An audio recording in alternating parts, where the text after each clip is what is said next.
It's everybody's favorite side of Project V, the Guntank. Woo! This funny tank comes equipped with not one, but two 120mm cannons, and at the end of each arm is a quad rocket launcher, making this a perfect support unit for the White Base crew. This kit was a bit of a tedious build, just with all of the wheels. But if you're building like a tank and you're going to be putting on treads, you should know what you're getting into, really. And the treads fit beautifully onto the kit.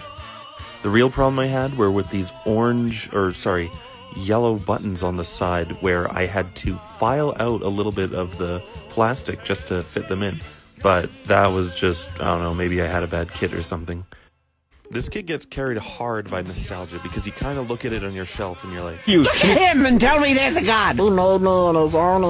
Honestly, I would give this thing a C+ for a build. However, because it is the funny tank from Gundam Evolution, I'm gonna bump this thing from a C+ straight into a S tier. Let's go, baby! Woo! He might be a mid-range unit, but there's nothing mid about Guncannon.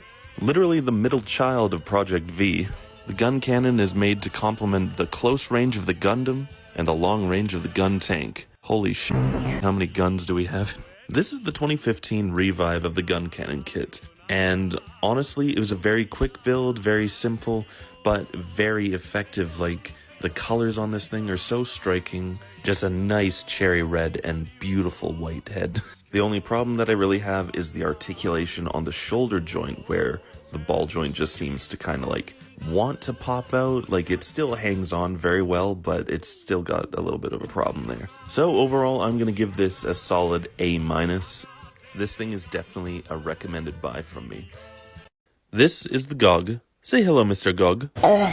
Thank you, Mr. Gogg. The Gogg is intended to be an aquatic upgrade to the Dom, which makes sense given that Mother Earth is 2/3 water. It also uses water cooling like your cousin's high-end gaming PC, meaning that the Gogg can have big particle cannons embedded in its belly. Alright, back on track. Yeah, this build was actually really awesome for what I got from this kit. Decently fast build time, and all of the joints on the fingers and arms are posable. Unfortunately, it does not pass the splits test. I had a lot more fun building this one than I did building the Zagok the other week, and I think it's just because of the legs. And because of the posable thumbs and fingers, you can actually flip people off the double bird, just like with Big Brother Zeong. For a kit that was released when I was 3 years old, I would say that it holds up pretty well for where it is. Give it a B+.